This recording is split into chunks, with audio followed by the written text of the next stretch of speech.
It's just me, singer-songwriter. And do you do acoustic? yeah, I do right now.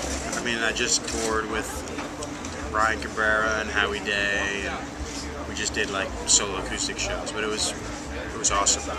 But I'm trying to get away from that. I don't like doing solo acoustic shows. It's just not as fun.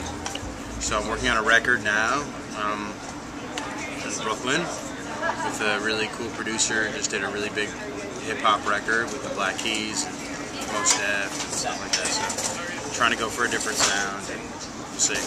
But You played a sold-out show in New York.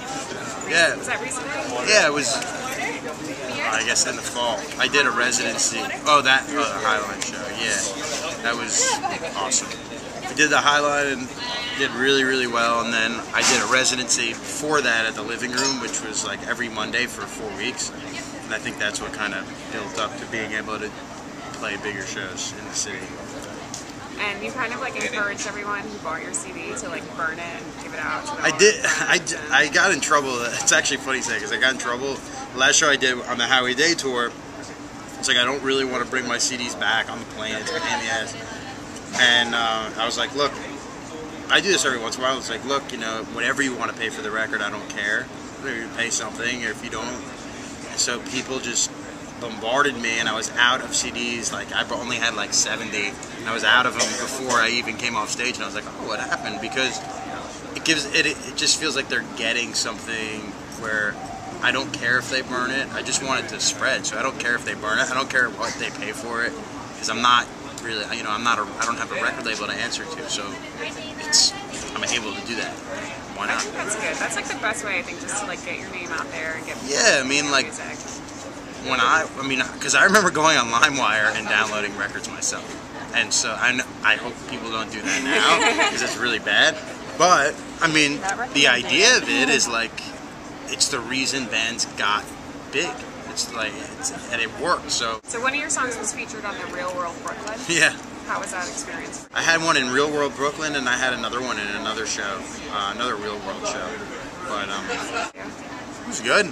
You know, I mean, it was weird because I would never watch that show, and it was like.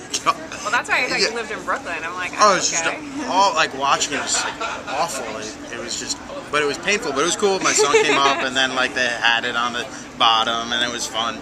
You collaborated with Joan Osborne on a couple songs? I did. For this new record, I hooked up with Joan to do. It was really cool. We got 2 great songs that I'm cutting now in the process of it, and she's gonna come in and sing on one of them. It was a cool experience because we were writing and like there was like her record on the wall. But she's seriously like one of the sweetest people and so friendly and really talented. You forget that she had that one song and like that's what we know her for, but she's really, really talented. So it was a lot of fun. Should be good. Do you know when it's going to be out? You know, I don't. I'm working on it, and every time I start working on it, then it just keeps getting pushed, and like we get deeper and deeper into it. I only have 2 songs out of 10 done, so I'm hoping by June. What are your plans for the rest of the summer? Are you? For the summer, I'm hoping to go. I'm hoping to tour again in April, and then take like May, June, and July off to finish this thing, and then we'll see. I don't have, you know, it's the life for me. It's just like I don't know what's happening. Just make music and go. Awesome. Well, I look forward to the CD coming out. Thank you. MySpace.com, Matt Lowell, and on iTunes and Facebook.